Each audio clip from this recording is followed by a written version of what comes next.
algo más.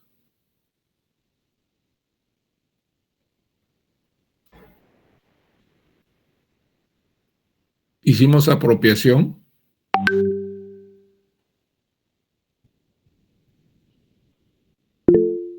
Josué, sí, te escucho.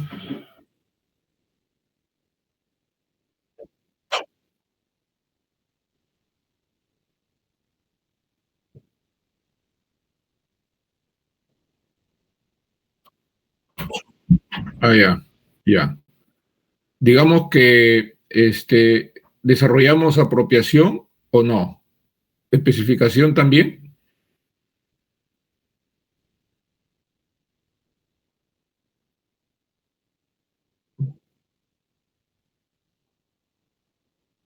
De especificación.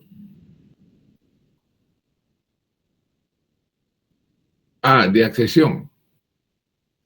Bien, ¿alguien recuerda si llegamos a ver apropiación, especificación, accesión en el desarrollo?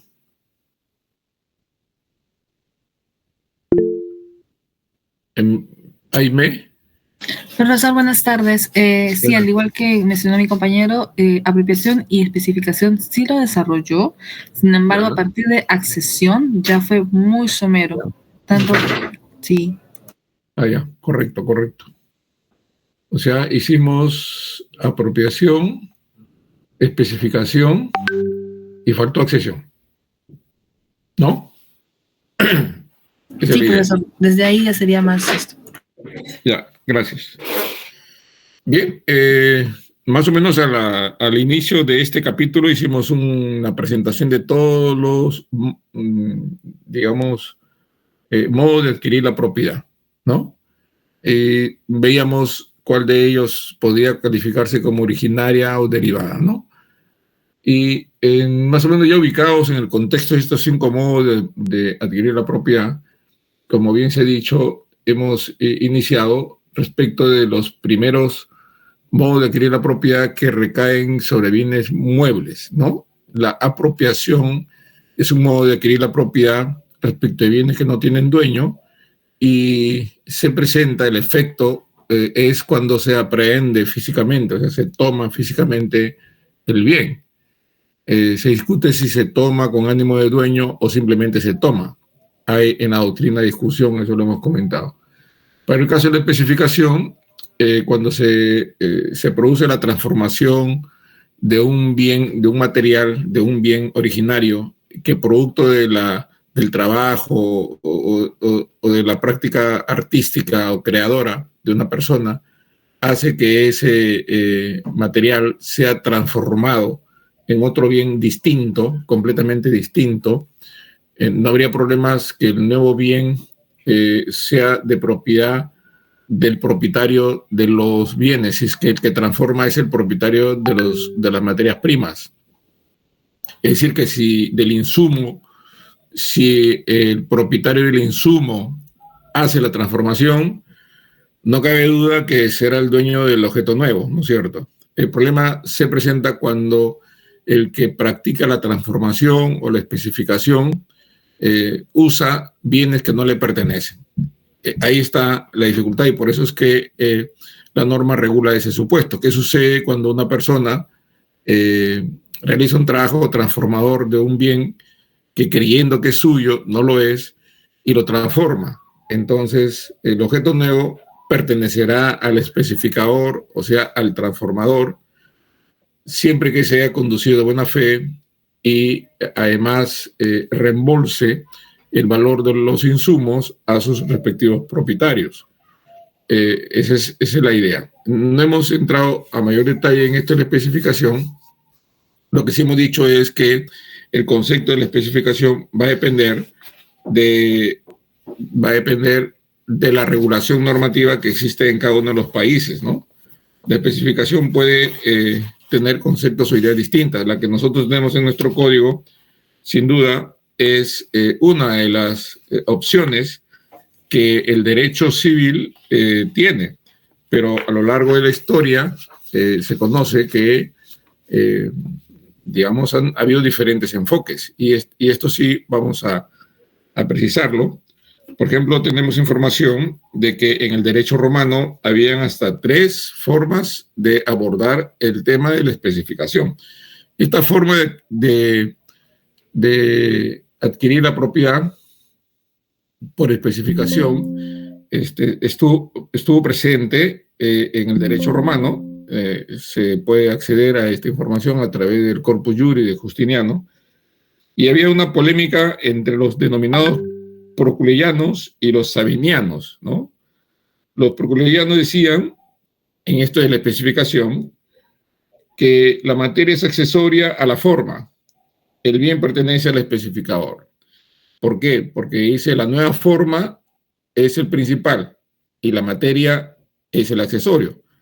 Y si el especificador obtuvo el objeto nuevo, entonces él debe ser el dueño. Siempre él debe ser el dueño. El que produce la transformación debe ser el dueño dentro de este enfoque, porque el bien nuevo es el bien principal y el otro es un bien accesorio.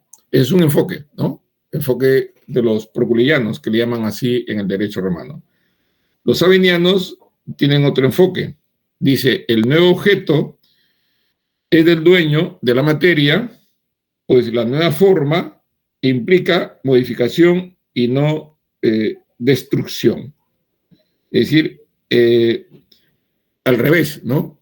En el caso de los sabinianos, concluye que el nuevo objeto pertenece al propietario de la materia usada, ¿no? Estamos en el supuesto de que un especificador toma materia que no le pertenece y transforma esa materia y hace un objeto nuevo.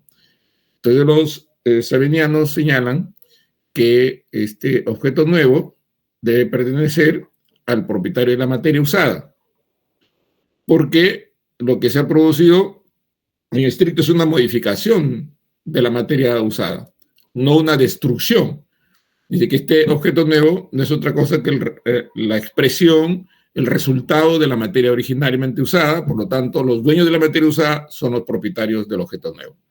Como se dan cuenta, ya desde esa época venía la discrepancia de qué destino debería tener, en manos de quién, en propiedad de quién debería quedar el objeto nuevo.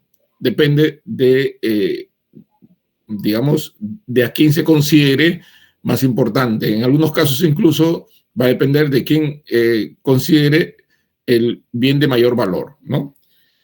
Ya en el siglo VI, Justiniano adopta una postura, o por lo menos se dice que se acumula jurisprudencia o pronunciamientos mayoritarios a raíz de esta compilación del derecho romano mandada a hacer por Justiniano, en el sentido que va a depender.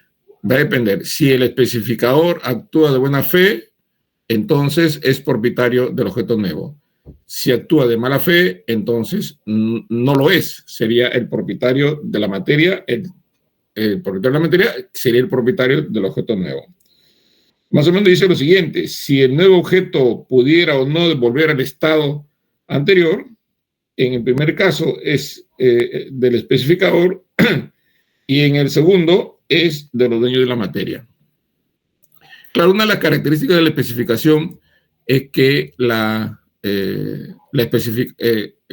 objeto nuevo no puede retornar a su situación originaria.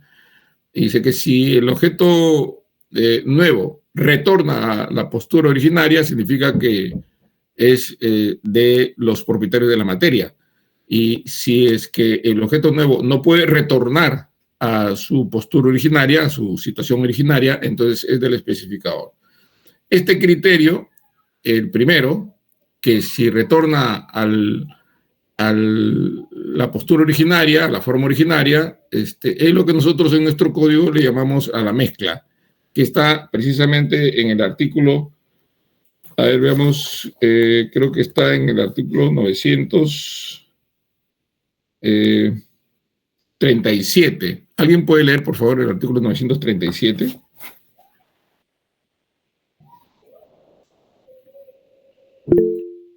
Aimé, claro, te escucho. Artículo 937. Adquisición. El objeto que se hace de buena fe con materia ajena pertenece al artífice, pagando el valor de la cosa empleada.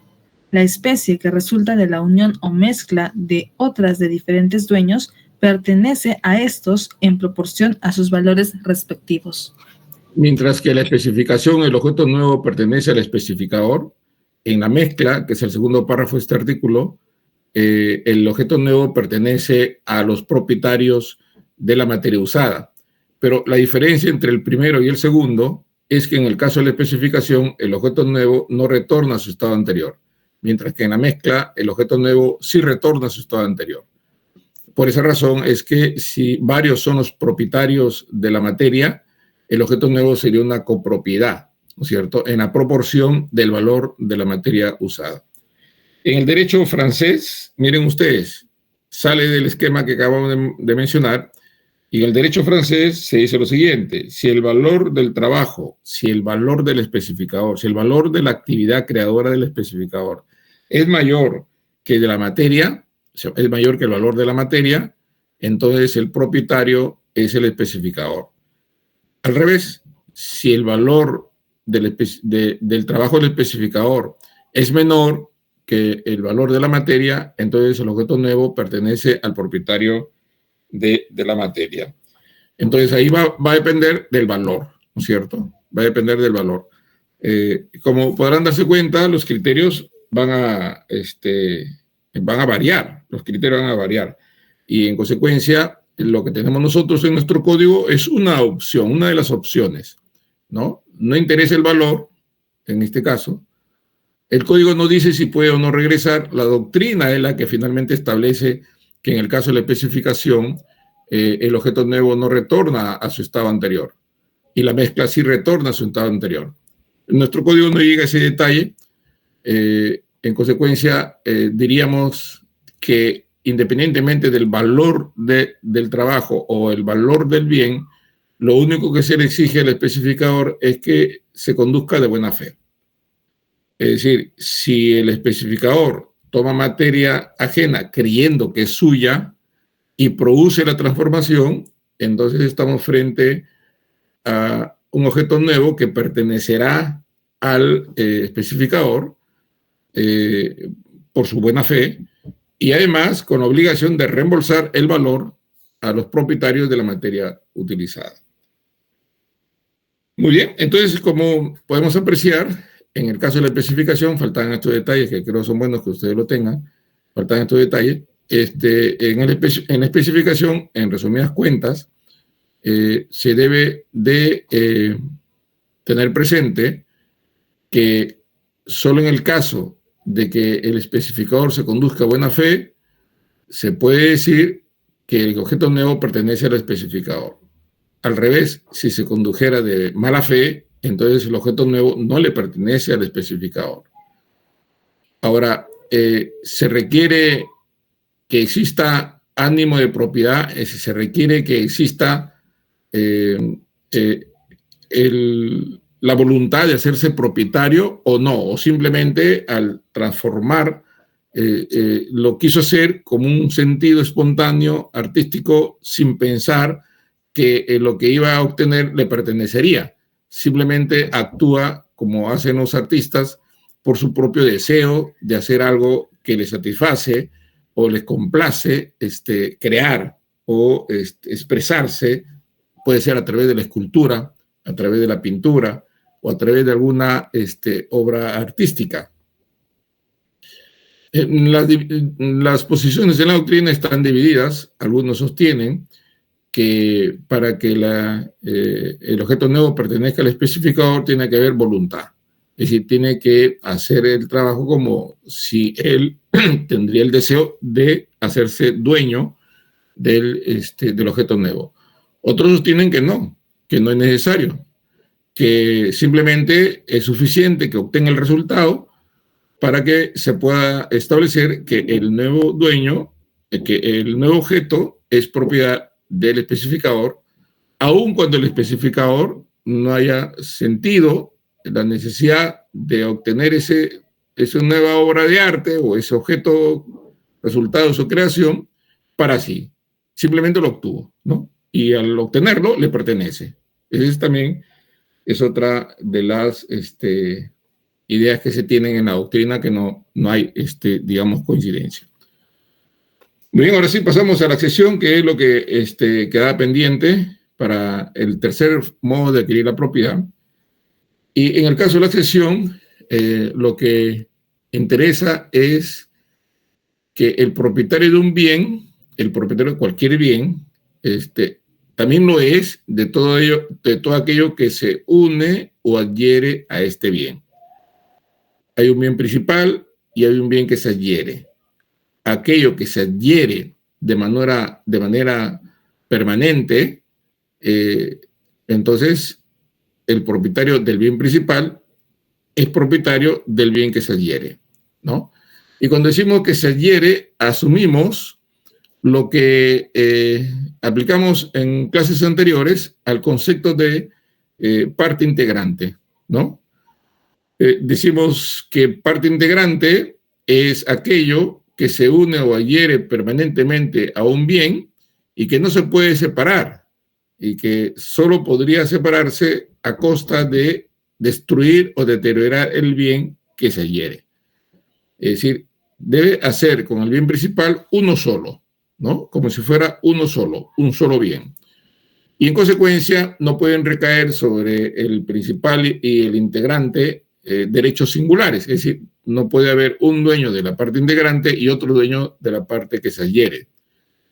Bueno, el concepto es similar. Cuando hablamos de integrantes, transportamos la misma idea para el caso de la accesión.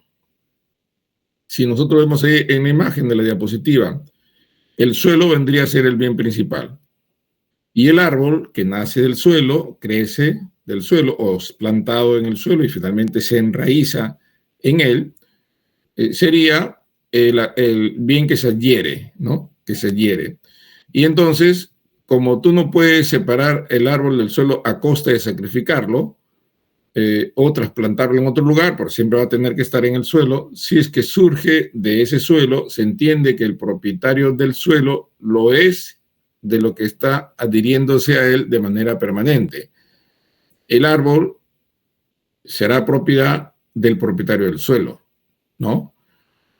También lo dijimos, por supuesto, cuando hemos clasificado los inmuebles. ¿Recuerdan? Los inmuebles por naturaleza, inmuebles por incorporación, inmuebles por destino, inmuebles por analogía.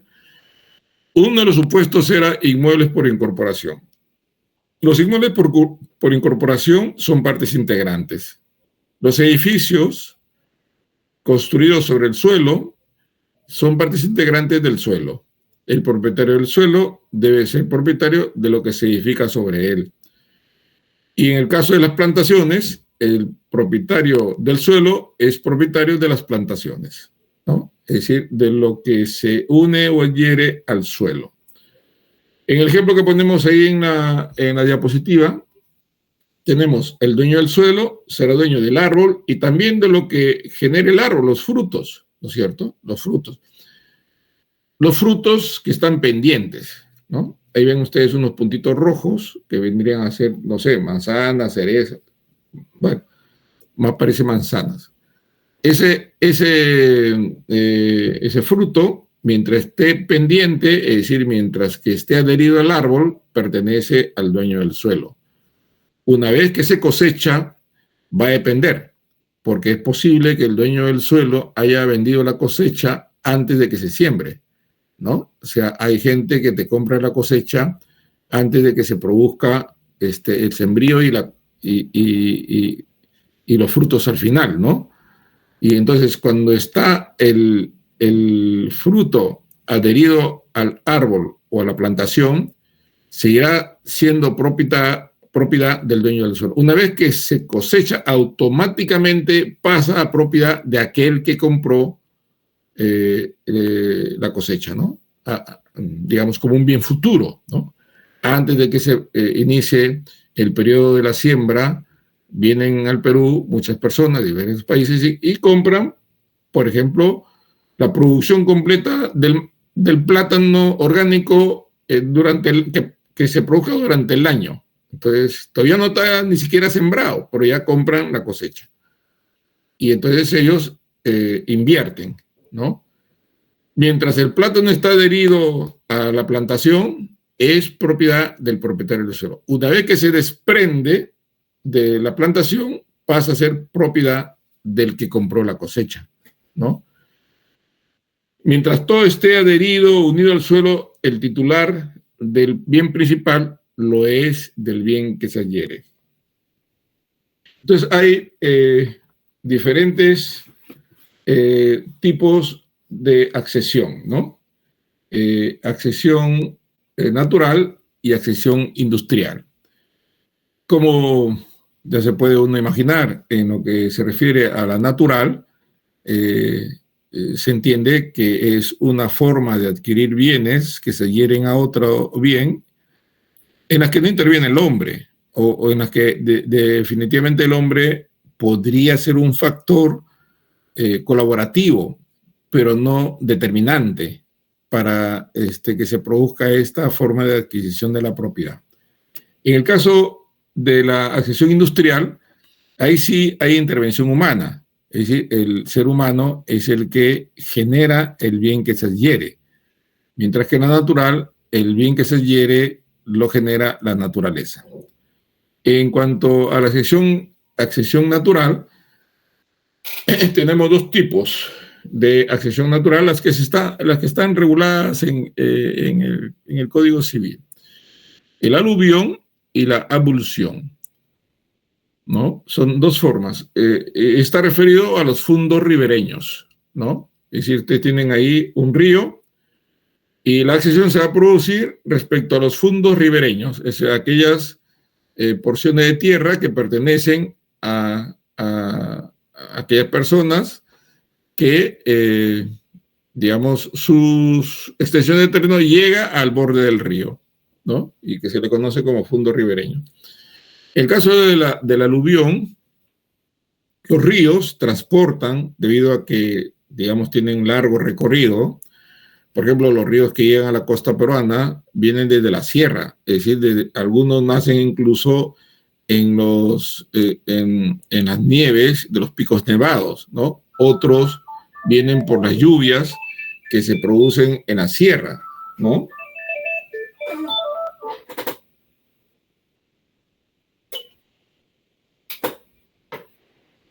Que se producen en la sierra. Cualquiera que sea el origen, vienen por largo trecho, largo camino, y imperceptiblemente, perdón, disculpe.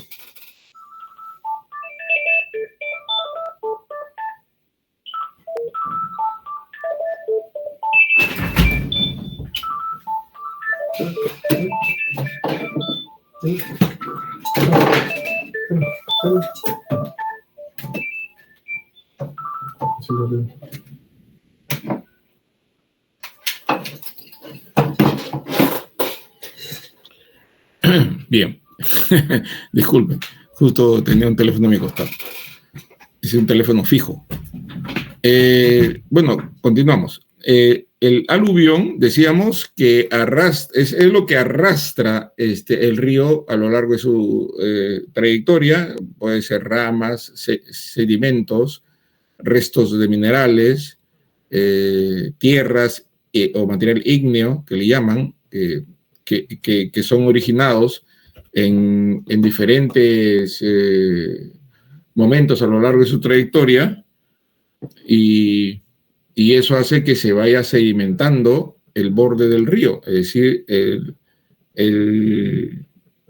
la ribera del río va incrementándose progresivamente. Este es un crecimiento imperceptible, que no, las personas no se percatan de un momento a otro, sino que pasa un tiempo y se dan cuenta que la ribera de su terreno ha crecido y como que el río le ha dado una porción de terreno. Entonces él adquiere, por aluvión, adquiere esa porción del terreno que se agrega a su fundo como consecuencia de esta sedimentación progresiva, imperceptible, producto de los elementos que vienen arrastrando el río a lo largo de su territorio. Y y entonces su terreno puede crecer 2, 3, 4 metros hacia adentro, y puede él hacer uso de su derecho de propiedad sobre esa extensión ganada por el río como consecuencia de esta sedimentación progresiva. En cambio, la abulsión es un supuesto de incremento de, digamos, de las fronteras o del fondo ribereño, incremento de su extensión de área, no de manera imperceptible, sino que se produce un cambio brusco del cauce del río. Es decir, el cauce del río cambia o hace un movimiento en su trayectoria.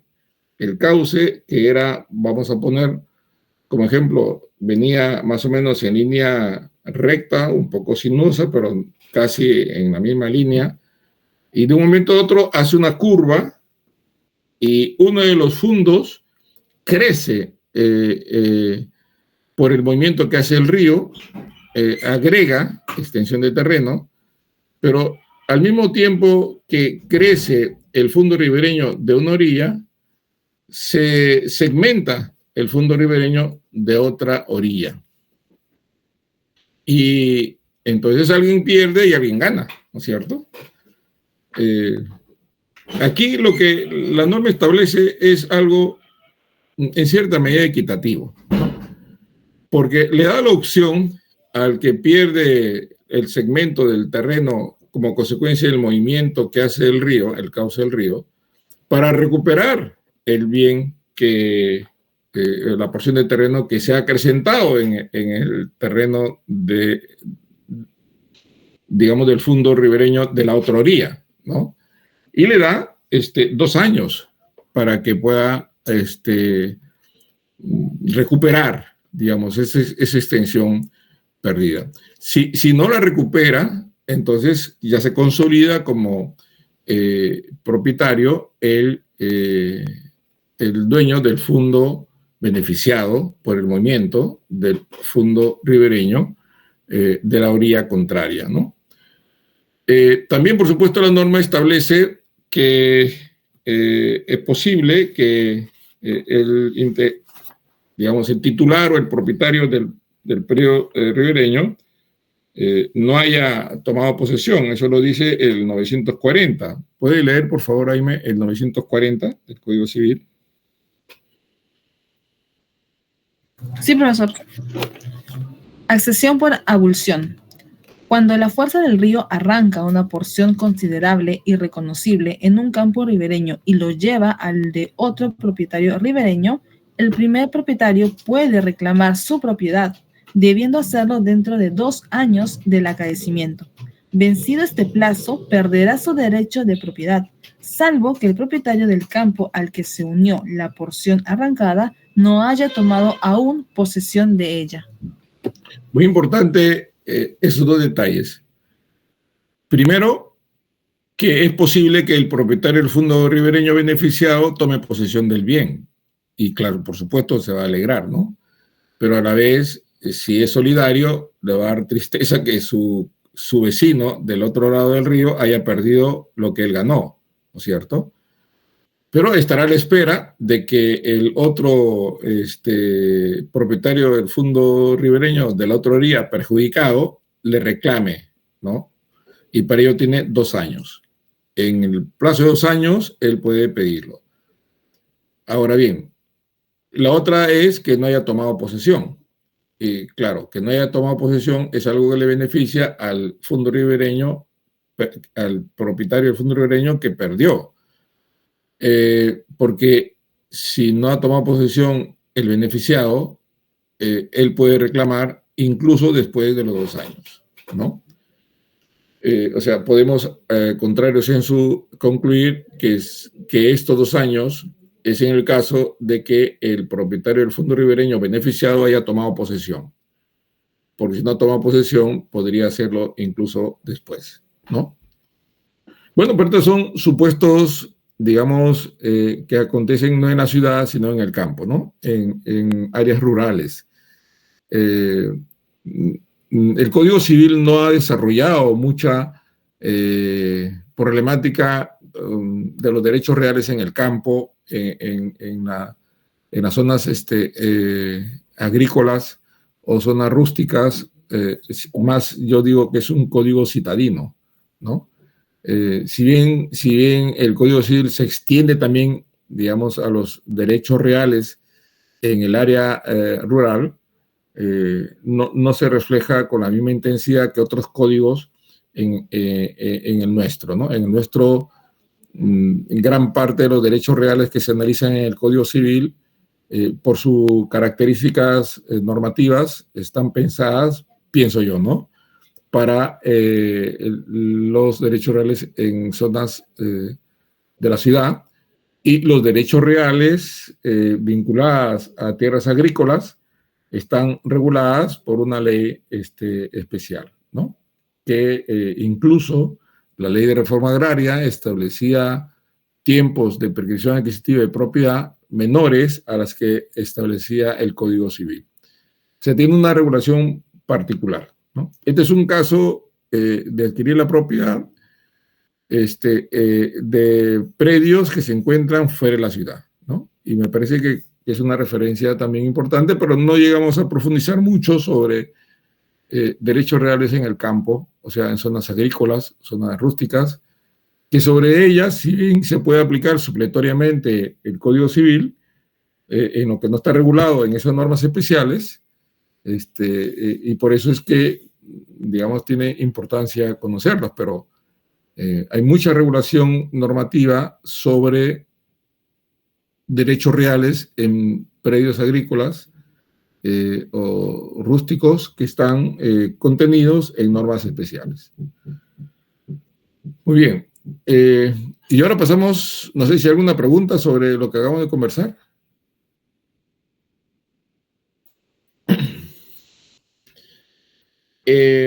Accesión industrial. Bueno, aquí tenemos 3 supuestos, ¿no? 3 supuestos. Como ya hemos comentado, accesión industrial supone un modo de adquirir la propiedad del bien que se adhiere a un bien principal por actividad humana. Es decir, el hombre interviene, ¿no? El bien que se adhiere es el resultado de la actividad humana, ¿no? Entonces aquí tenemos 3 supuestos.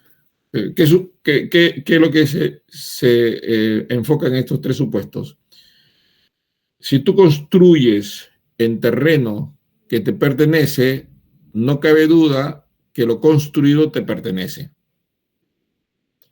Pero si tú construyes en terreno ajeno, entonces se produce una especie de colisión de derechos, ¿no? Porque resulta que tú haces una inversión económica, construyes un inmueble, construyes una casa, es una edificación, sobre terreno que no te pertenece. Entonces ahí el problema es, inevitablemente, la propiedad de lo construido debería ser del propietario del terreno, por accesión o por incorporación, ¿no es cierto? Pero la ley o el legislador ha decidido establecer algunas reglas que permitan, digamos, proteger al que construyó en terreno ajeno de buena fe. Es decir, que no es que de modo automático, si yo construyo en terreno que no me pertenece y lo hago pensando que el terreno me pertenece, entonces no sería justo de que yo pierda todo lo invertido, ¿no es cierto? Entonces, ¿por qué? Porque la regla sería de que si yo construyo en terreno que no me pertenece, el propietario del terreno es propietario de la construcción. Y entonces yo pierdo todo, ¿no? Entonces, el legislador ha dicho, bueno, perdón, un momentito. Primero hay que ver si construyó o no construyó de buena fe. Porque si construyó de buena fe, entonces tiene derecho a que se le reconozca el valor. No es porque que haya construido de buena fe va a ser propietario de la edificación y el otro propietario del suelo, porque de hecho, que la propiedad tiene que ser una sola.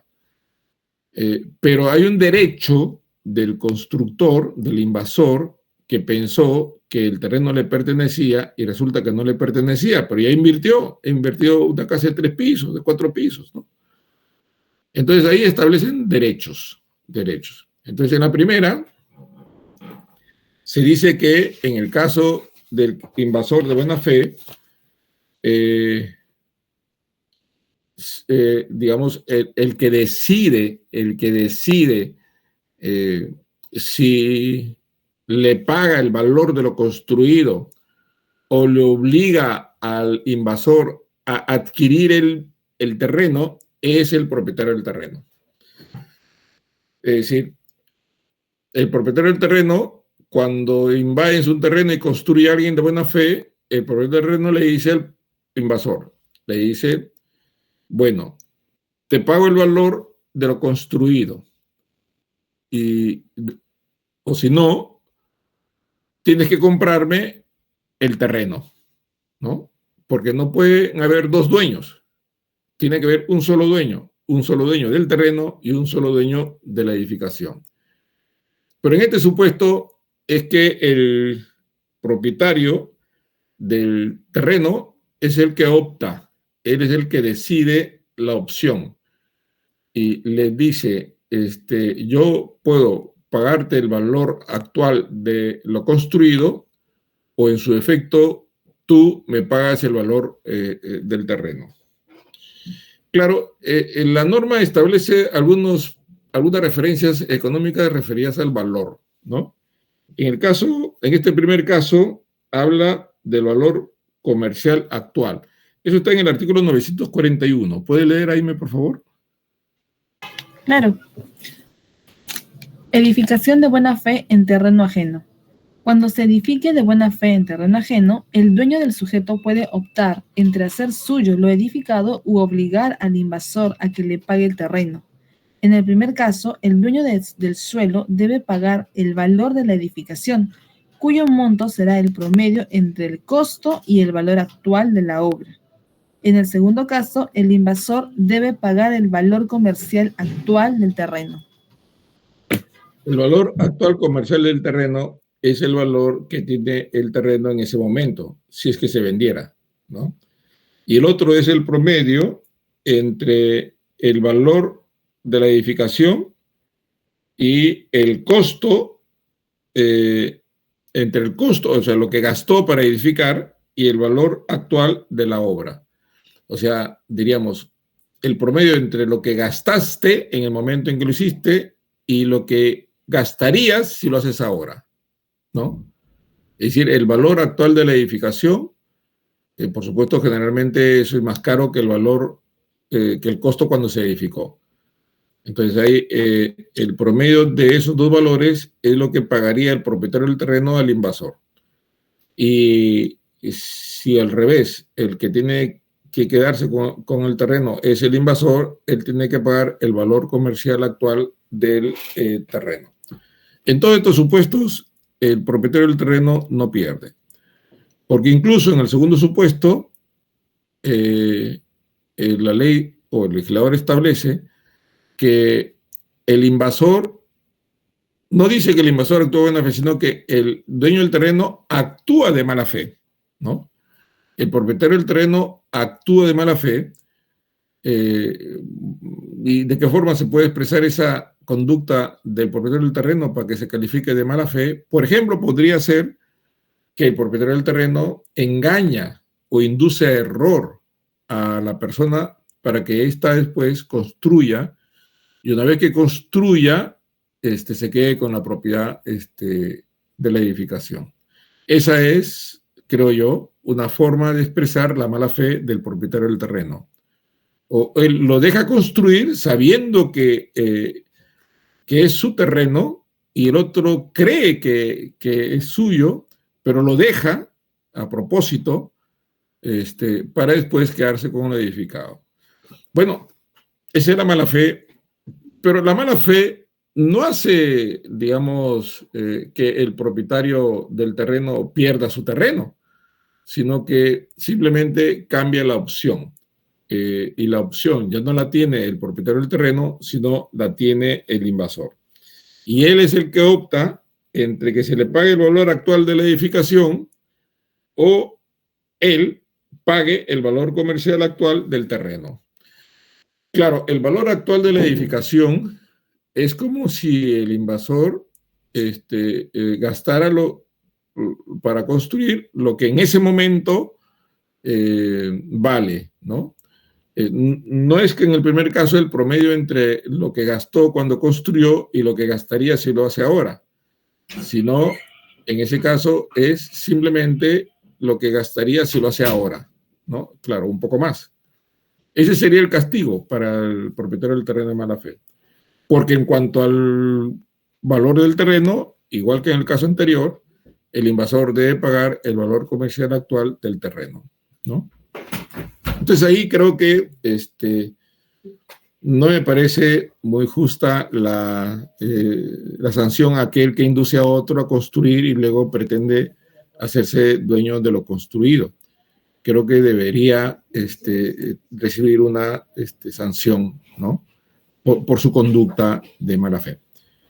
Y el último sí es un asunto, el último supuesto, no creo un asunto dramático, porque también se trata el supuesto en la que el invasor, a propósito, sabiendo que el terreno no le pertenece, construye. Es decir, que si el invasor sabe que el terreno no le pertenece y pese a ello construye, el legislador ahí es bastante fuerte, porque le dice, no tienes derecho a que se te reconozca valor alguno. Tampoco se te permite, diríamos, algún derecho o beneficio, sino que si el propietario del terreno no le gusta lo construido, lo destruye a costa del invasor y además tiene que pagar daños y perjuicios. Así tiene el artículo 943, ¿puede leer, Aime? Sí. Edificación de mala fe en terreno ajeno. Cuando se edifica de mala fe en terreno ajeno, el dueño puede exigir la demolición de lo edificado si le causare perjuicio, más el pago de la indemnización correspondiente, o hacer suyo lo edificado sin obligación de pagar su valor. En el primer caso, la demolición es de cargo del invasor. Prácticamente carga con todo el invasor.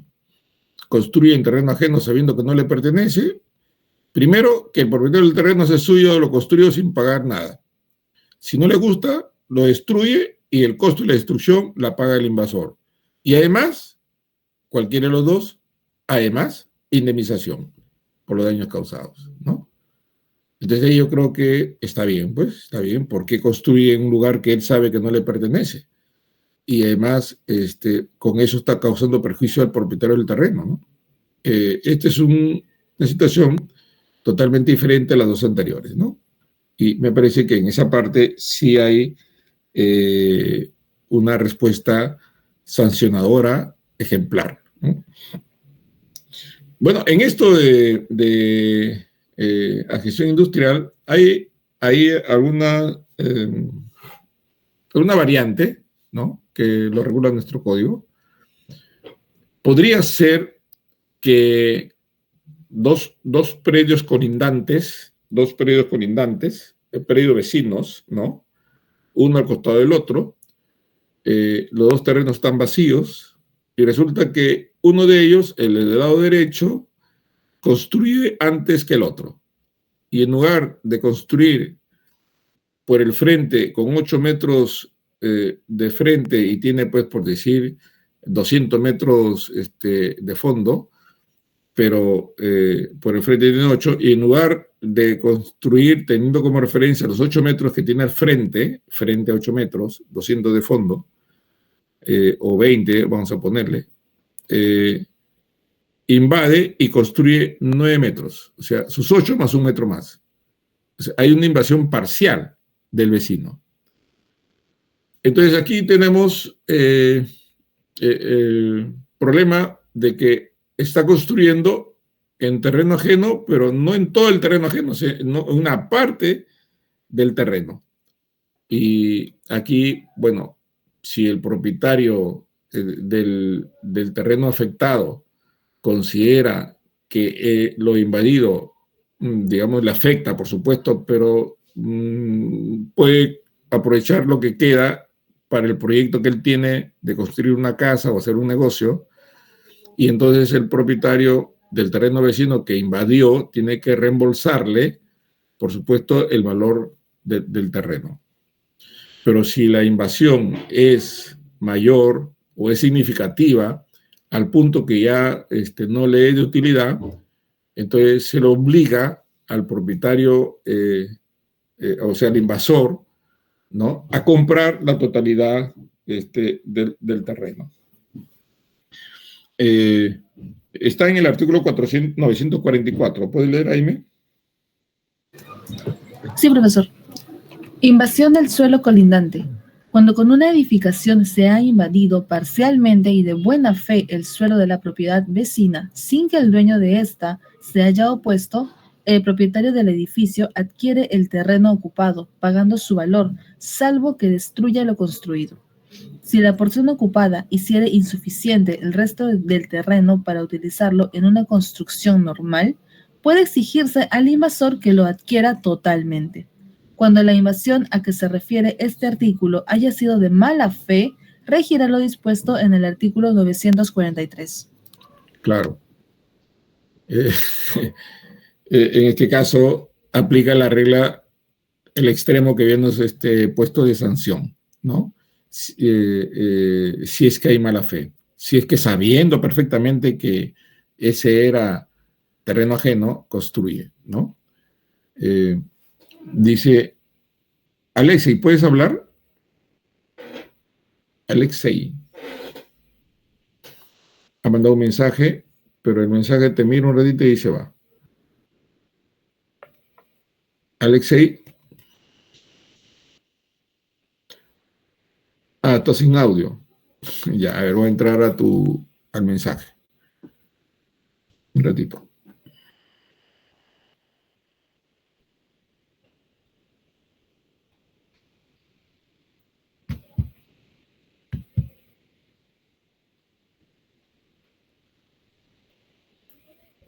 Doctor, ¿se lo leo? Ya, a ver, léelo, Isaac. A ver. Dice, en caso el posesionario, más de 20 años, entre paréntesis, por promesa de la palabra del propietario, que viene a ser la madre del posesionario, entiendo que se refiere al poseedor, y esta fallece sin dejar herencia, ¿los hermanos del posesionario pueden solicitar el bien? ¿O el posesionario tiene la prioridad de que se pueda comprar el terreno rústico sin construir? ¿O por posesión de más de 20 años automáticamente sería nuevo propietario? Bueno, nadie que posee es automáticamente propietario. La simple posesión no te da la propiedad. A ver, acá si ya logré abrir el chat. Dice, en caso del posesionario, por promesa de palabra del propietario, que viene a ser la madre del posesionario, y esta fallece sin dejar herencia, los hermanos del posesionario pueden solicitar el bien. ¿Quién falleció? ¿Falleció el posesionario o qué? Ya, viene a ser la madre del posesionario. Está un poco enredada la pregunta, pero voy a leer una vez más. En caso el posesionario, por 20 años, por promesa de palabra del propietario, que viene a ser la madre del posesionario, o sea, la mamá ya, y esta fallece sin dejar herencia, los hermanos del posesionario pueden solicitar el bien, tienen que probar que le dejó de... Ahora, la herencia es una donación, y la donación solo existe cuando es por escritura pública. No puede haber donación de palabra, ¿no? Bueno, y si aquí le dice promesa del propietario, por promesa de palabra del propietario, los hermanos del posesionario quieren solicitar el bien, el posesionario tiene la prioridad, no tiene prioridad. que pueda comprar el bien, no. Simplemente le entregó la posesión. Y para que si está más de 20 años pueda hacerse dueño, tiene que adquirir por prescripción. Si la promesa de propiedad fue como adelanto de herencia, no existe adelanto de herencia verbal, ni siquiera escrita, solo por escritura pública.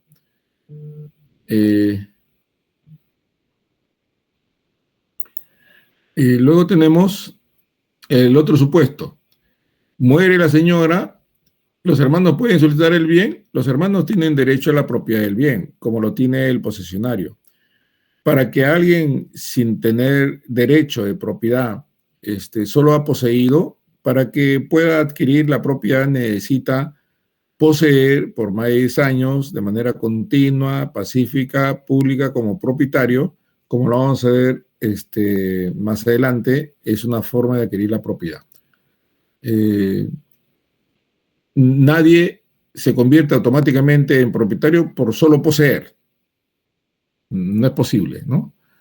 Así que los hermanos tienen derecho a la propiedad del bien o a la copropiedad del bien, porque no hay donación, no hay compraventa, solo hay entrega de posesión, y para que pueda hacerse dueño luego de 20 años, lo que tendría que suceder es que él haya adquirido por prescripción, ¿no? ¿Correcto? Bien, entonces estábamos en el 944. Ahora, también es accesión, es una forma de accesión. Las crías de los animales hembras, las crías.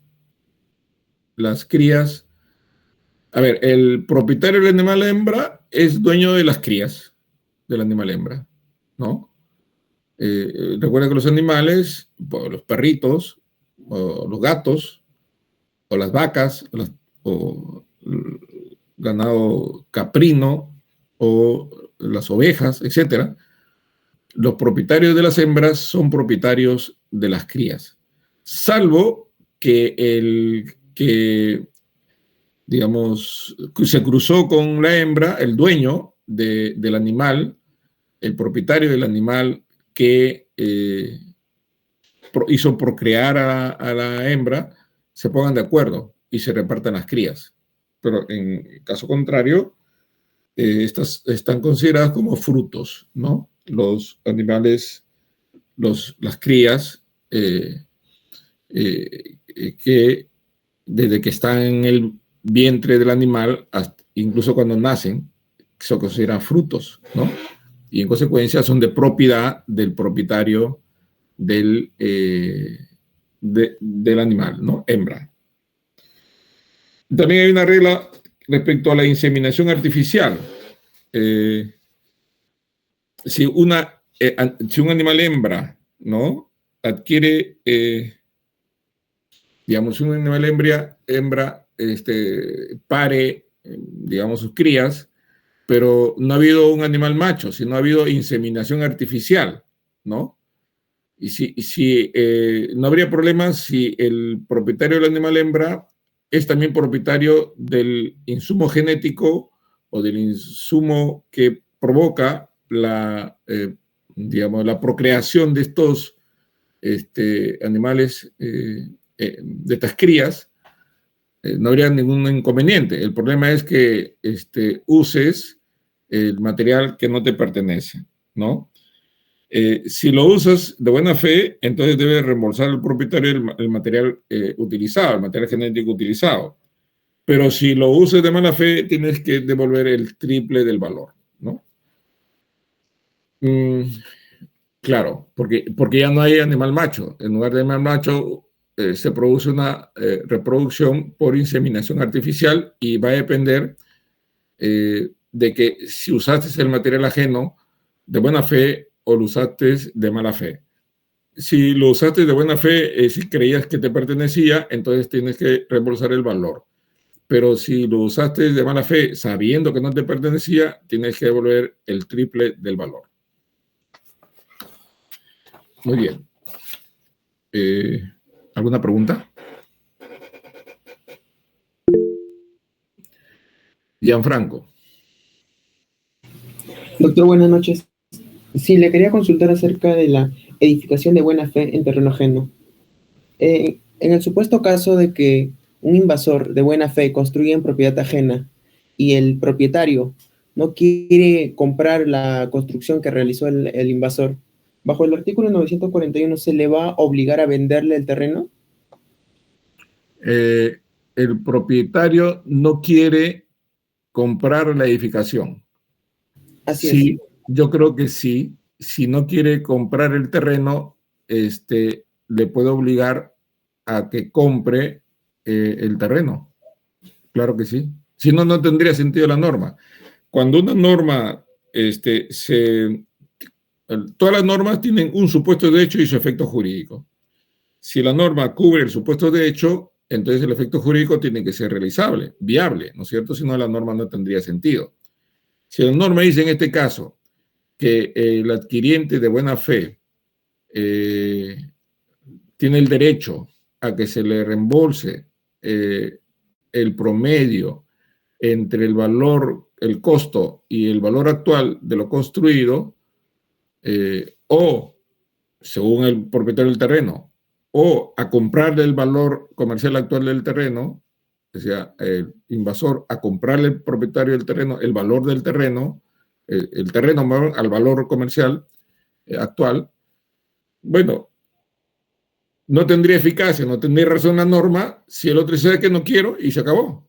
No se resolvería el conflicto, porque quien opta es el propietario del terreno, es el que decide cualquiera de las dos alternativas, de las dos soluciones.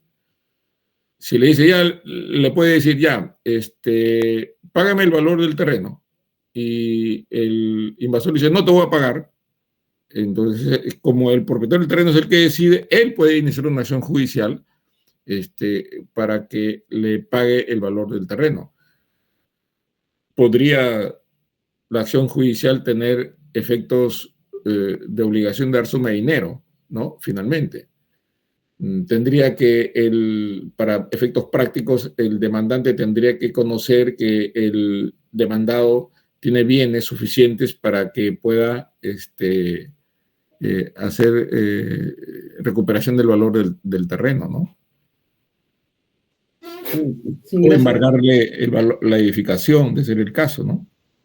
Sí, me genera duda, puesto que cuando hablamos acerca de la propiedad, se comentó que el propietario podía disponer de la propiedad, o sea, si quería venderlo o no quería venderlo, cosa que me genera duda, puesto que la ley en el artículo 941 que se acaba de comentar, como que le obligaba, es decir, como que lo entendí como que estaba vulnerando su derecho de disponer del bien.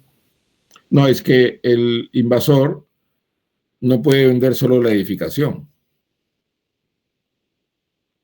¿correcto? O sea, Sí, sí. el bien es uno solo, terreno y edificación es uno solo. Aquí lo que hay son derechos. Sí, gracias, doctor. Ya, Sadi. Sí, profesor, yo tenía una duda acerca de cuando el propietario actúa de mala fe.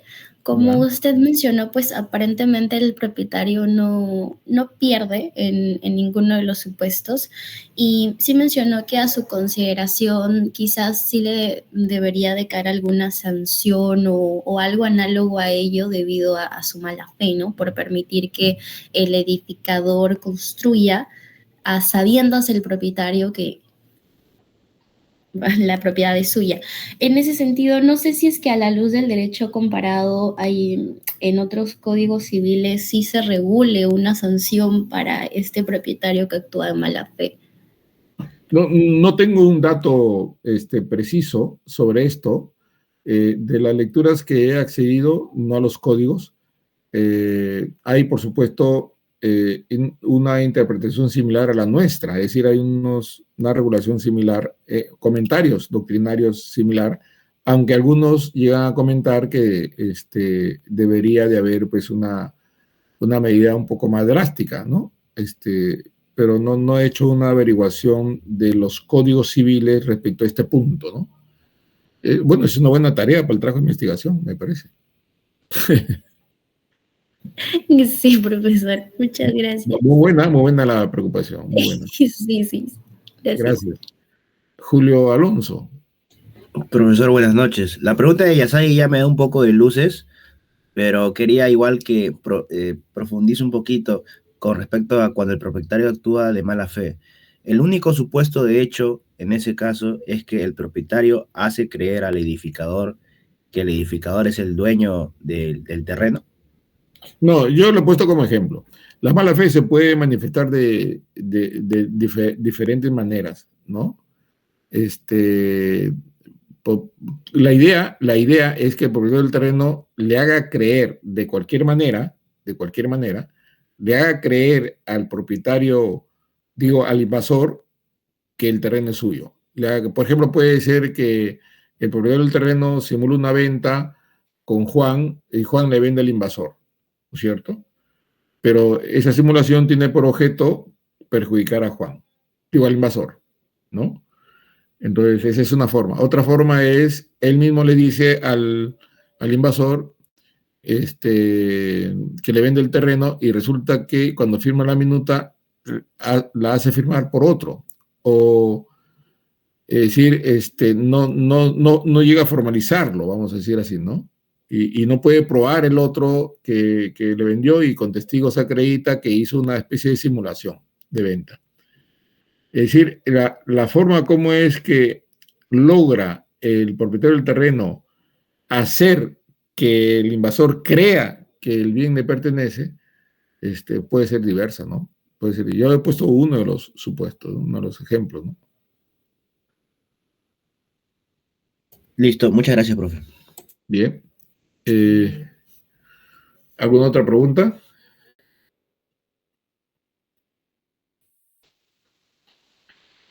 Bien, entonces ahora avanzamos con transmisión. Isaac, sí, adelante. Sí, doctor. Para terminar la sesión, yo quería comentar a los chicos también un caso peculiar, ¿no? Una excepción a la norma, que es la accesión inversa. Ustedes saben que bien que el Código Civil es un código integral, sistemático, ¿no? Y por eso tiene que irse con todos los libros, tanto el libro 5, el libro 6, y los libros referentes a derecho de familia también. Cuando una persona compra un terreno y no tiene ninguna edificación y es soltero y lo registra efectivamente en los registros públicos y a partir del siguiente año se casa y no declara ninguna, o valga la redundancia, una declaración de fábrica que es de construcción, se supone o se presupone que toda la construcción ha sido hecha con el caudal de las sociedades gananciales, no el matrimonio. Entonces, en ese caso, cuando se separan, si es que el matrimonio tiene sociedad conyugal, al contrario de la accesión normal, que es que lo edificado entra en propiedad del suelo, es al contrario, el suelo entra en propiedad de las sociedades gananciales. Entonces, se va a repartir la casa y el suelo va a ser de las dos partes, ¿no? En ese caso. Bueno, es correcto, pero esa es lo que menciona Isaac, es una forma de solución al problema de que quien construye no es el dueño del dueño del terreno. O sea, va a suceder también, ustedes van a ver en el caso de las hipotecas, ¿no? Un señor hipoteca el terreno y resulta que luego de un tiempo él construye sobre el edificio. Cuando se va a ejecutar la hipoteca, según la hipoteca, solo está hipotecado el terreno. Entonces, el propietario del terreno se defiende diciendo de que solo puede vender o rematar por hipoteca el terreno, no puede rematar por hipoteca la construcción, porque la construcción no existía al momento de la hipoteca, es un bien futuro. Entonces, ahí ha habido alguna jurisprudencia que ha dicho que no se puede rematar lo construido porque es un bien futuro que no existía al momento de la hipoteca y que solo se debería rematar el terreno. Pero felizmente la jurisprudencia fue más prudente posteriormente a estas primigenias sentencias, que se establece, como es lógico, que lo construido es parte integrante del suelo. En consecuencia, si la hipoteca se extiende a las partes integrantes, se extiende a lo edificado, ¿no es cierto? Esta referencia es importante porque siempre la construcción es parte integrante del suelo, siempre.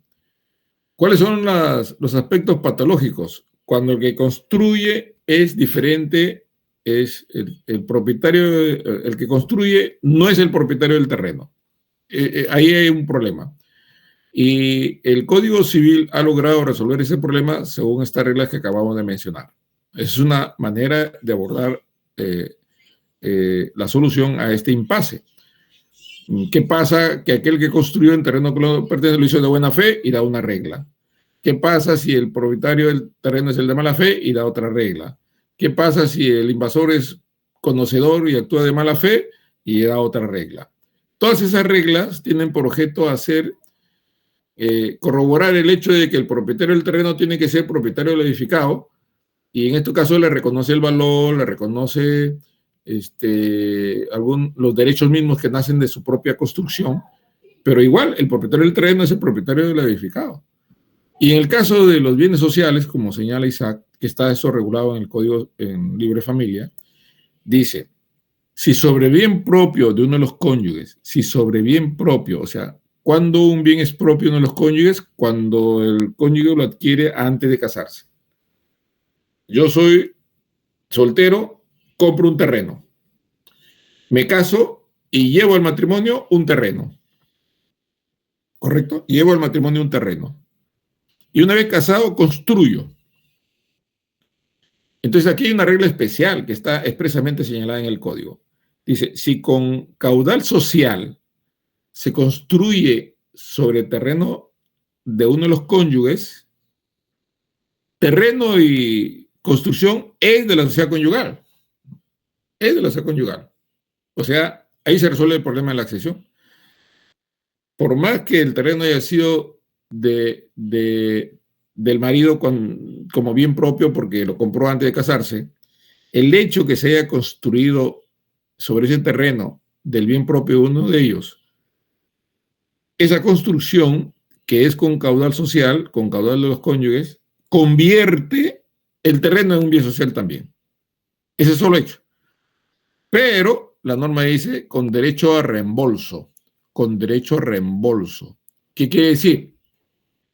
Llegado el momento, se liquida las sociedades gananciales, sea porque muere uno, sea porque se divorcian o porque hay separación de bienes. Terminan las sociedades gananciales. Entonces hay que liquidar el inmueble sobre el cual se construyó en terreno propio de los cónyuges, que se convirtió en bien social. Ese inmueble, supongamos, cuesta $100,000. Entonces se supone que las sociedades gananciales al liquidarse tienen que partirse por mitad de las gananciales, pero las gananciales se obtienen luego de liquidación de las sociedades y luego de pagar las deudas y producir los reembolsos.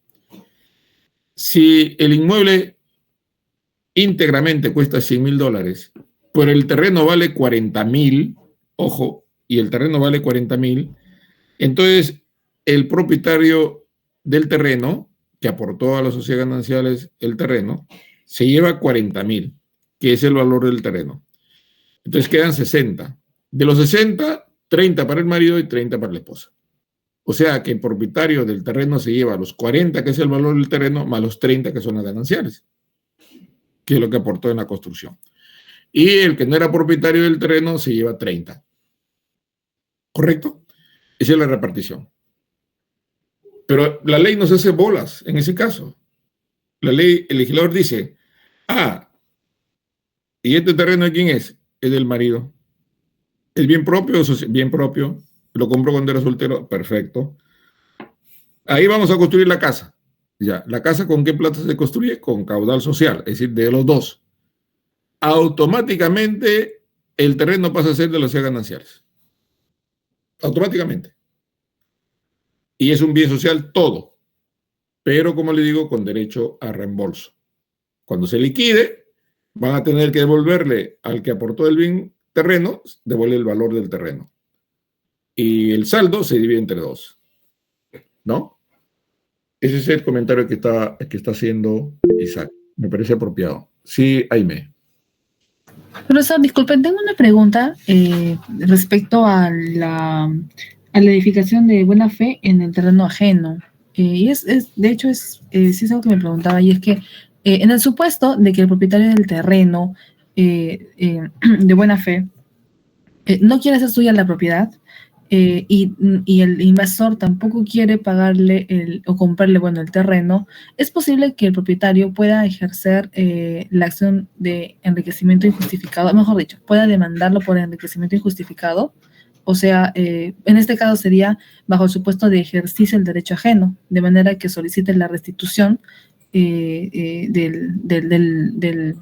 valor del terreno. De alguna u otra forma, la idea es que tenga acceso al valor del terreno que se rehúsa a pagar el que ha edificado ilegítimamente. Para entenderte, a ver, tú dices, ya, es el primer supuesto, ¿no? Que y el 941. Ya, que el invasor construye de buena fe. Claro, ¿correcto? sí. Cree que es su terreno y construye. Luego se da cuenta que no es su terreno. Y aparece el propietario del terreno. Él puede optar, él decide, el propietario del terreno es el que tiene la opción. Le dice, o le pago el promedio del costo con el valor actual de la construcción, o me paga el valor del terreno. ¿Correcto? Ya. La pregunta que haces es, ¿el propietario no quiere pagar el valor de la construcción? Claro, o sea, no quiere comprarle porque, digamos, no le interesa la construcción, No le interesa le la gusta. construcción. Exacto. Y lo segundo es que entonces le dice al invasor, en todo caso, cómprame el terreno, pero el invasor se rehúsa. Y si bien es cierto, el artículo señala que debe obligarse al invasor a que lo haga, el propietario también podría demandarlo por enriquecimiento injustificado. El propietario del terreno, Sí, demandarlo. sí. El propietario del terreno, si el otro se rehúsa, el propietario del terreno le va a demandar para que le pague el valor del terreno, si quiere. Y si el otro no paga el valor de la construcción, si el propietario del terreno quiere hacer suya la construcción, tiene que pagarle al invasor. Y si no quiere pagarle y ha decidido la segunda opción, entonces el que puede ejecutar judicialmente el pago es el invasor, ¿no? O sea, él puede quien decide en este caso es el propietario del terreno. Ahora también hay un vacío, porque podría que nunca decida el propietario del terreno, ¿no? Se queda en silencio, ¿no? Y se queda en incertidumbre jurídica la propiedad. Entonces, creo que ahí sí tendría que recurrir al Poder Judicial, el afectado, en este caso el constructor, para que el Poder Judicial decida, pues, ¿no? O uno u otro, con tal que decida finalmente cuál es el destino de ese predio. Claro, no va a ir a decirle, usted juez decida, sino él va a tener que darle una opción. Considero que el propietario del terreno debe pagarme el valor de la construcción porque a la fecha no ha decidido nada y esto no puede quedar en incertidumbre, ¿no es cierto? Tampoco hay, la ley no ampara el abuso del derecho, o sea, no puede con el silencio el propietario del terreno que tiene la opción afectar el derecho del invasor, ¿no? No puede afectarlo y en cuyo caso el invasor sí puede, creo yo, acudir al órgano jurisdiccional para plantearle al juez la opción que a él le corresponde sería lo que se aplicaría, ¿no? Y el juez decidirá si es correcta o no. Porque ahí el problema es quién paga a quién, ¿no? ¿Quién paga a quién? Esa es la opción.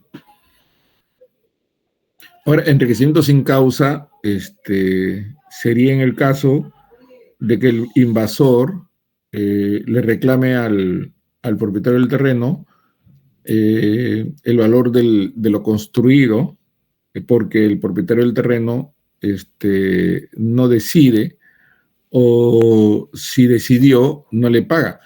Pero mira, si decidió y no le paga, hay deuda. Hay deuda. Y enriquecimiento sin causa es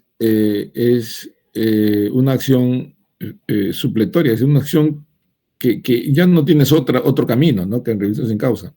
Sí, es subsidiaria, claro. Que solamente cuando se agotan todos los medios va a ser enriquecimiento sin causa. Pero aquí, si el propietario del terreno reconoce o opta para pagarle y no paga, entonces sí le puede demandar por daños y perjuicios, ¿no? Si guarda silencio y el invasor se perjudica, creo que puede ir al juez. Me parece que podría ir al juez para que plantearle al juez la opción que él considera correcta, ¿no? La que corresponde frente al silencio del otro, ¿no? Y luego de eso sí cabría el registro sin causa, ¿no? Bien, profesor, muchas gracias. Ya. ¿Alguna otra pregunta? Bueno, vamos a dar un break de 10 minutos. Vamos a continuar ahora con transmisión. Espero que nos alcance tiempo para Usucapion, pero igual 10 minutos y continuamos con transmisión de propiedad, que es una de las formas más importantes y más difundidas que hay en adquisición de la propiedad. Muy bien, 10 minutos.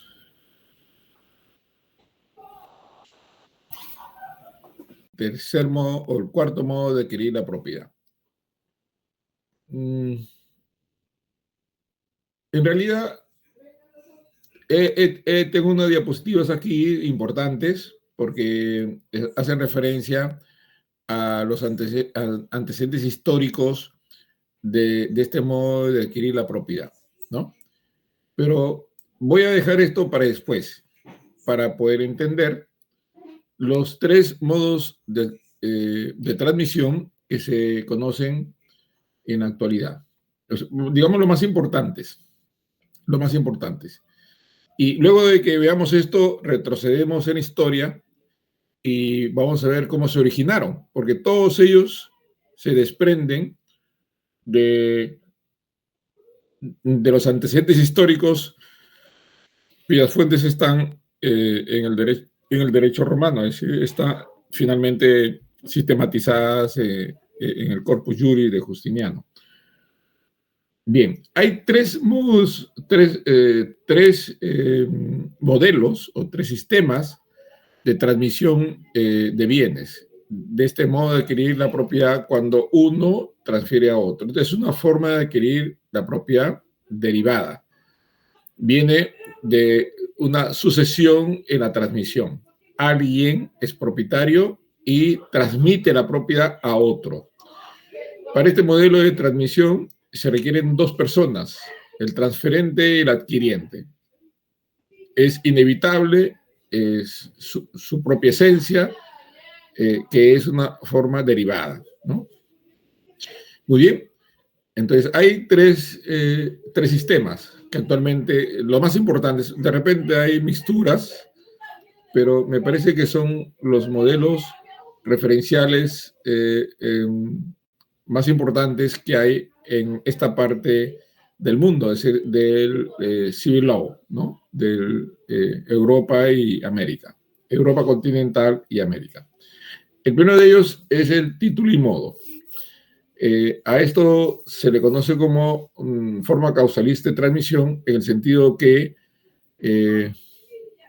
entran dos elementos importantes, que su propia definición la señala, el título y el modo.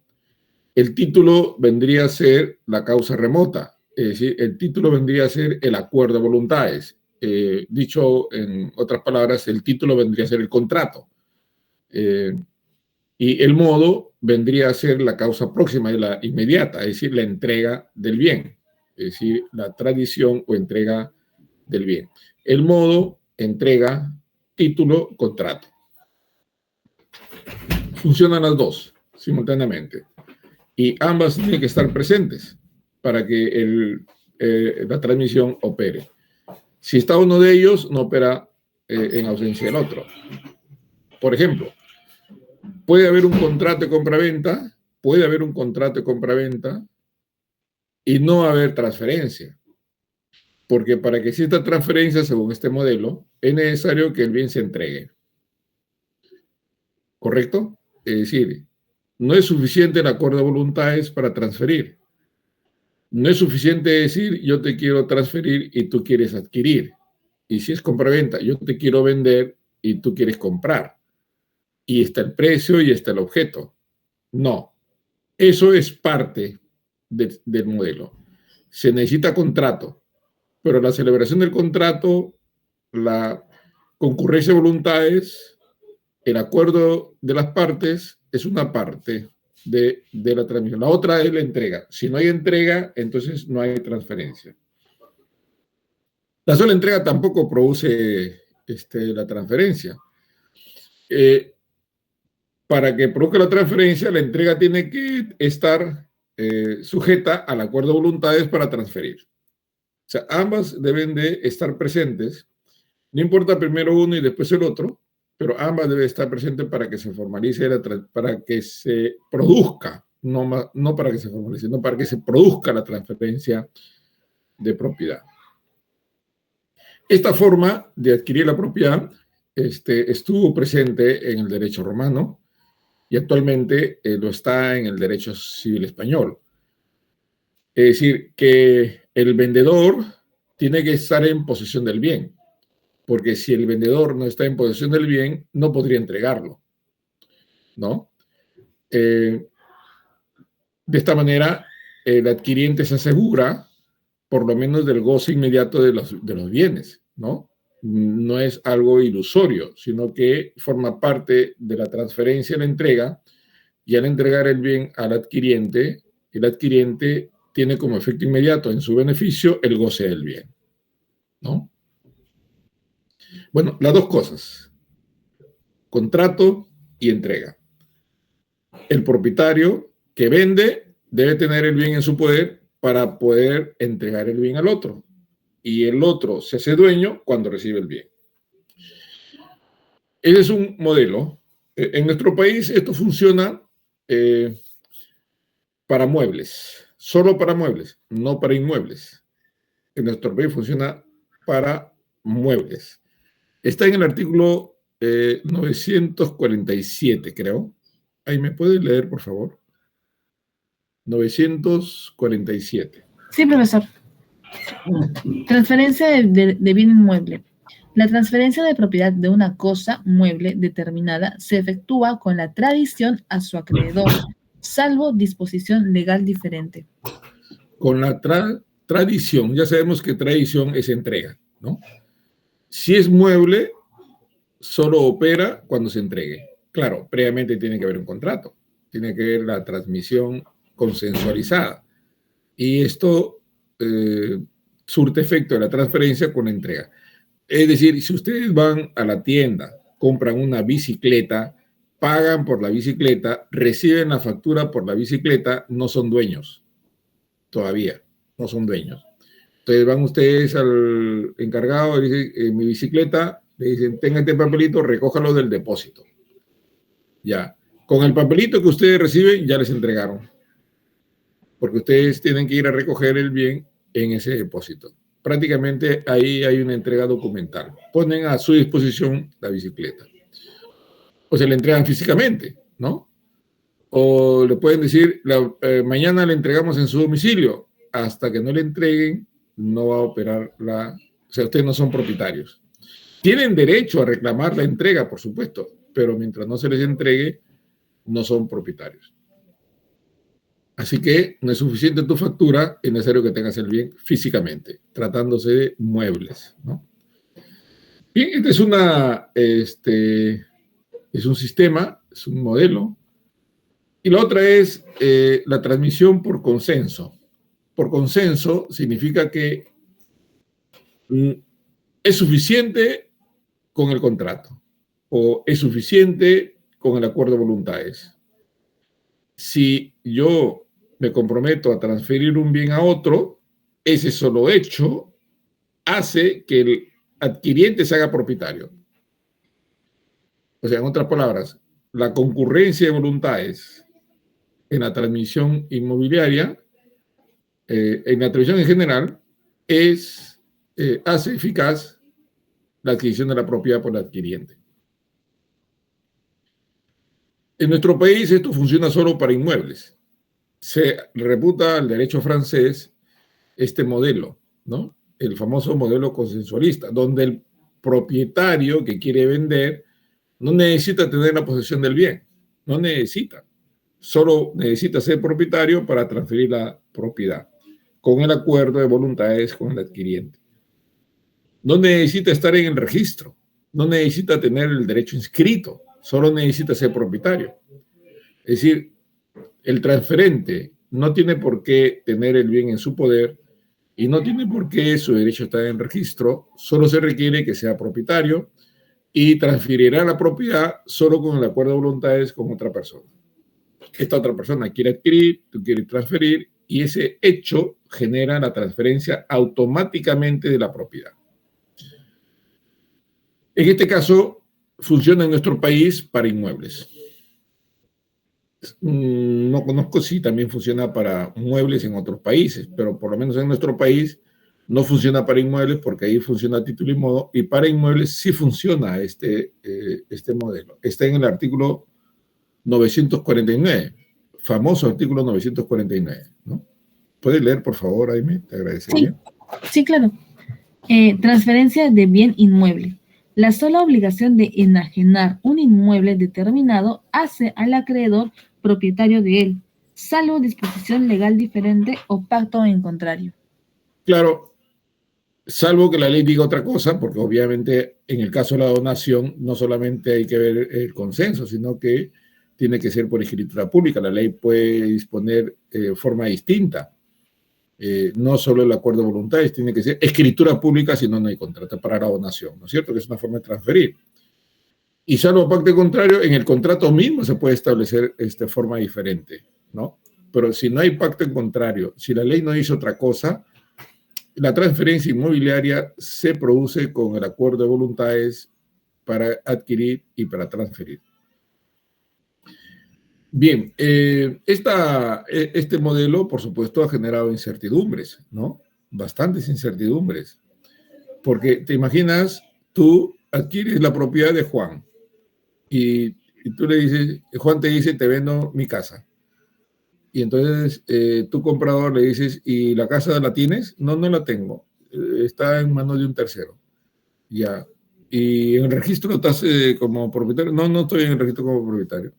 Ah, ya. Entonces, ¿cómo prueba, cómo sé yo que tú eres el dueño? Entonces tiene que traerte la acreditación de que es propietario porque lo compró a otro, ¿no? Y tú podrías decir, ¿y quién le vendió a ese otro? Y ese tendría que traer el contrato de otro. Y así sucesivamente, mientras no haya una referencia física o jurídica que te permita tener la certeza absoluta de que estás comprando al propietario. Ese vacío se cubre en nuestro país, por lo menos en parte, con el registro público, ¿no? Se cubre con el registro público, en el sentido de que la presunción de propiedad que emerge de quien aparece en el registro como propietario es casi demoledora, porque una persona puede adquirir un inmueble de quien en el registro aparece como propietario, de buena fe, cree que es el propietario porque ahí está en el registro como propietario y no hay nada en el registro que indique que no lo sea. Entonces esta persona compra y luego inscribe su derecho en virtud de esa compra. Y una vez que inscribe su derecho no va a cancelarse, su derecho va a ser eficiente, eficaz, aun cuando el derecho del transferente sea inválido, ¿no? Por causas que no constaban en el registro. Miren, tremendo poder del registro. Si Juan, que aparece en el registro como propietario, vende en enero a Pedro, en febrero a María y en marzo a Alejandra, y Alejandra cuidadosa en sus asuntos patrimoniales, una vez que compra en marzo, creyendo que compra al propietario, inscribe su derecho, Juan o María, que compraron antes, perdieron. Sobre todo Juan, perdió.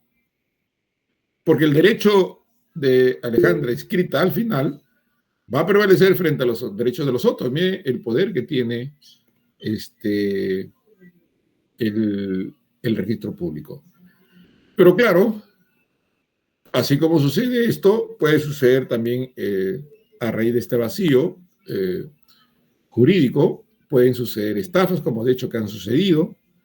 Hay una banda de personas que traficaron con inmuebles, sorprendieron a las personas, inventaron arbitrajes, crearon documentos ficticios, inscribieron derechos a personas inescrupulosas en el registro. Estas vendieron sin que los propietarios reales se enteren, basados en un artículo de nuestro código que es realmente importante para el registro público, pero que no es real, y sin embargo, sobre el soporte de ese artículo, es que estos pudieron asentar estas estafas masivas.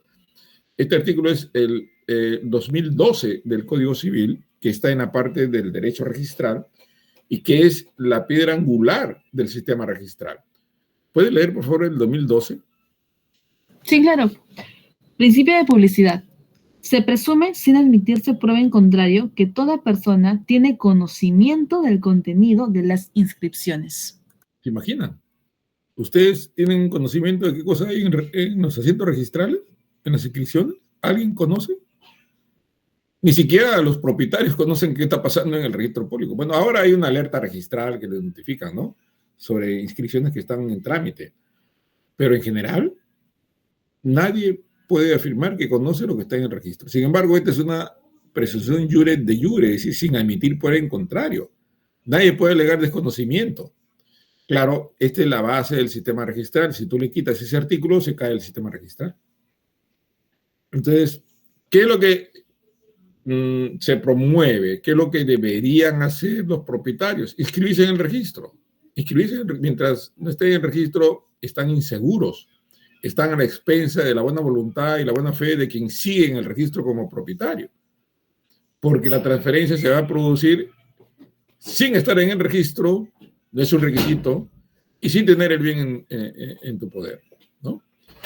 Entonces, este modelo de consensualismo, si bien es cierto, facilita la circulación de la propiedad inmobiliaria, no tiene muchos requisitos y en consecuencia se transfiere rápidamente, pero tiene el lado flaco que puede estar sujeta o presa de un engaño, de una estafa o de perjuicios a los adquirientes, ¿no? Pero ya, conociendo cómo está el registro, deberían de ir a inscribirse en el registro para evitar que se produzcan males mayores, ¿no? Muy bien. Y finalmente, el último es el modelo registral. Elías, sí. Buenas noches, doctor. Con lo anterior, formas de transmisión de la propiedad, ¿cabría la posibilidad de, por medio de una promesa unilateral, transmitirse de la propiedad? Promesa unilateral, claro. Transmitir propiedad. La promesa podría después dar lugar a la transmisión de propiedad, mientras no se cumpla, digamos, la condición o el plazo o el supuesto que convierte en promesa y no transferencia. Mientras no se cumplan esos elementos, entonces no hay transferencia todavía, ¿no? Pero podría surtir efecto una promesa, ¿no?, de venta. Pero claro, como es promesa, puede ser que está sujeta a una condición o sujeta a un plazo, ¿no? Depende del contenido de la promesa. Bien, el sistema registral está en el derecho civil alemán, es decir, en Alemania, en Austria y países, 2 o 3 países más, tienen el modelo registral. ¿Qué significa? Que el derecho de propiedad se constituye en el registro público. Es decir, solo los que están en el registro público como propietarios son propietarios. Mientras no estés en el registro público, serás todo lo que quieras menos propietario. Cuando estés en el registro público como propietario, eres el propietario. Es el registro constitutivo del derecho de propiedad. ¿Correcto? En el caso del sistema consensualista, el derecho de propiedad en el registro no es constitutivo, es solo publicidad, ¿no? Igual que en el título y modo. el derecho del transferente puede estar en el registro, correcto, pero ese es informativo, porque es suficiente el contrato y la entrega para que produzca la transferencia. En todos estos sistemas, tanto en el consensualismo como en el título y modo, el registro cumple un rol fundamental de seguridad jurídica, pero no son constitutivos del derecho de propiedad, sino que tiene fines publicitarios, de publicidad, más que publicitarios, son de publicidad, y que esa publicidad va acompañada de una regulación normativa que prácticamente obliga a quien no está en el registro a estar ahí para evitar ser afectados en su derecho. Pero en el caso del sistema alemán, sí está el registro cumple el rol determinante para el derecho de propiedad. Y aplica solo para inmuebles, ¿ah? Ojo, para inmuebles, porque para muebles aplica título y modo, ¿no? Aquí hacen referencia a un acuerdo abstracto, ¿no? Claro, porque se entiende que lo que en realidad invalidaría el registro es que la persona o haya sido suplantada o sea un incapaz, porque lo que debe constar en el registro debe ser la voluntad de transferir y la voluntad de adquirir.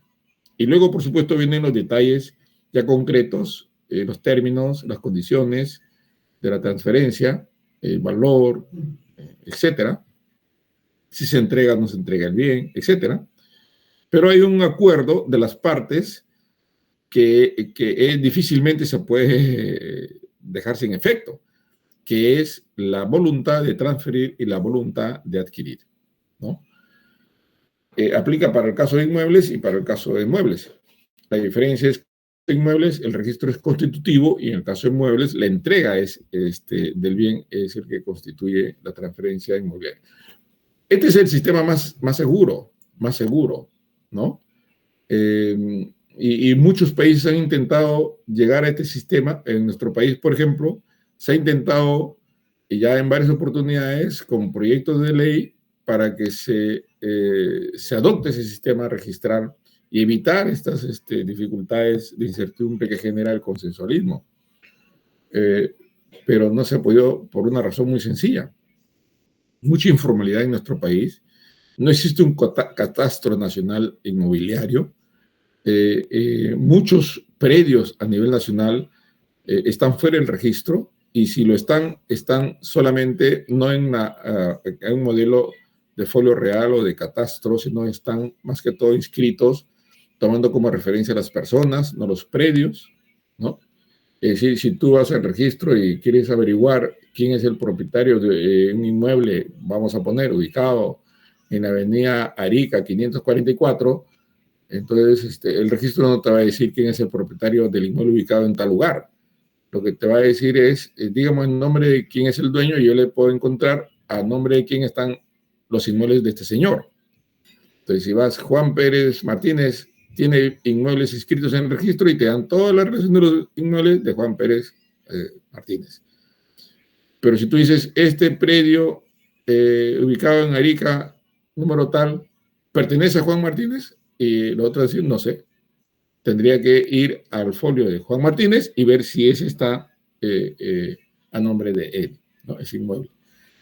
Y esta representaría pues todo un cambio de mentalidad, un cambio total del modelo del registro, que es muy costoso, o aparte costoso, llevaría mucho tiempo y sería impracticable a corto tiempo, ¿no? En el modelo alemán, por supuesto, esto lo tienen de más de 100 años, 200 años, del siglo XIX, a finales del siglo XIX o antes, mediados del siglo XIX, ellos ya desde las propias municipalidades iban armando su catastro hasta que se completó a nivel nacional y por eso se puede decir que ellos tienen este sistema casi completo. Yo diría que más del 95%, y si no es el 100%, de los predios se encuentran en el catastro, ¿no? Y eso les facilita para este sistema, ¿no?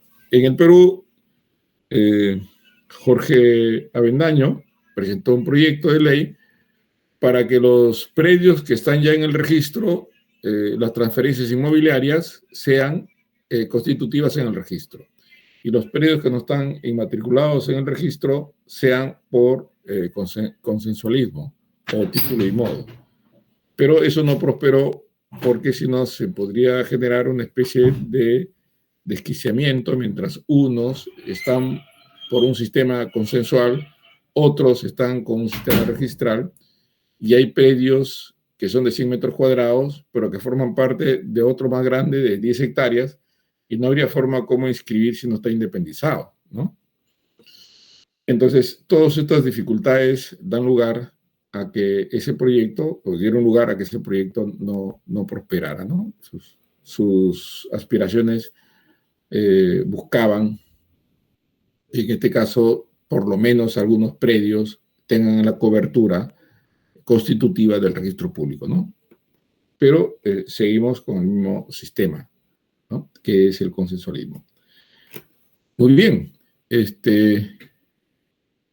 Alexei, para conocer el nombre del propietario de un predio, no bastaría con recurrir a la base de datos. Si tienes tú, hay algunas municipalidades que tienen catastro. Debería de encontrarse el nombre del propietario de un predio directamente del registro. Es un poco difícil, porque el sistema es personal, no es real, ¿no?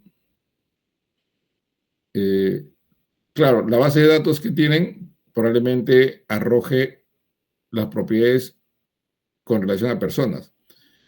Es probable que hayan avanzado, ¿no? Con esto de la informatización, es probable que hayan hecho un match entre los predios y los propietarios, y a través de una base de datos un poco más sofisticada puedan empalmar predio con persona, y al revés, persona con predio. Es posible, eso no sería extraño con ayuda del sistema informático. Pero el modelo de organización del registro no ha nacido bajo la estructura del catastro, sino bajo la estructura de inscripciones de las personas que inscriben sus derechos de propiedad en el registro, ¿no?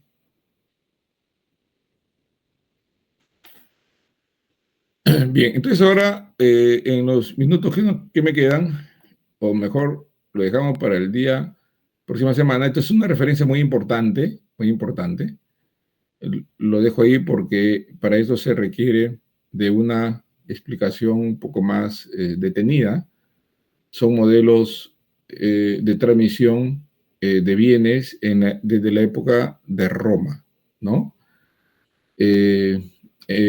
Habían en esa época transmisión de propiedades res mancipi, así se llama, res mancipi, que son las cosas que pueden ser propiedad de los particulares, ¿no? Porque había también res net mancipi, que eran bienes que no podían ser objeto de propiedad por particulares, eran los bienes del Estado. La transmisión regulada hacía referencia a la transmisión de bienes privados o de bienes que podían ser propiedad privada, que se llamaban res mancipi. Y respecto a los bienes res net mancipi, eran bienes que podían solo entregarse en posesión, pero no en propiedad. Entonces, en el caso de las cosas que podemos tener en propiedad, habían dos modelos que se exigía mucho, sobre todo en el primero, un ritualismo formal, me parece, bueno, a la luz de la historia, exagerado desde ahora, pero en ese momento seguramente era lo más seguro que podían tener. Es la mancipatio y la injure cessio. Sobre todo la mancipatio, ¿no? También hubieron, por supuesto, usucapion y adjudicatio, pero que son figuras que venían a suplir las deficiencias de estos dos modelos, sobre todo del primer modelo, ¿no? La mancipatio, miren, 12 tablas, forma antiquísima de transferencia. Las 12 tablas existieron 5 siglos antes de esta era, ¿no? La loseta blanca eran unas planchas que estaban pegadas, adheridas al Parque Central o a la Plaza Mayor o la Plaza Central de Roma, y ahí estaban las reglas de las conductas de las personas en diferentes aspectos de la vida, ¿no? Y dentro de esas reglas estaban estas, la transferencia de bienes. Bueno, lo dejamos para explicarlo con más detenimiento la próxima clase. No sé si hay alguna pregunta sobre esto. Ahí tenemos algunas diapositivas nomás que la vamos a comentar con más paciencia, detenimiento, la clase que viene. Bien, ¿preguntas?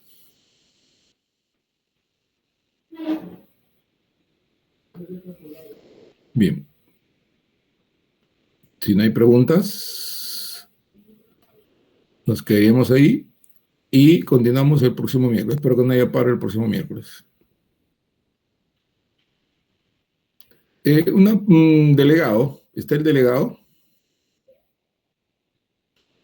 ¿Delegado? Buenas noches, doctor. Hola, Piero.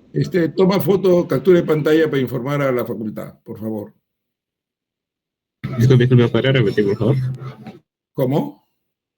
La tomo captura de la pantalla ahora. Sí, toma captura de pantalla para informar que hemos tenido clase. Porque no se ha grabado, ¿no? No, sí hay un compañero que ha grabado. Grabado, ya. Pero igual toma captura para hacer un documento y presentarlo a la facultad. Gracias. Buenas noches. Buenas noches, doctor. Gracias. Bueno.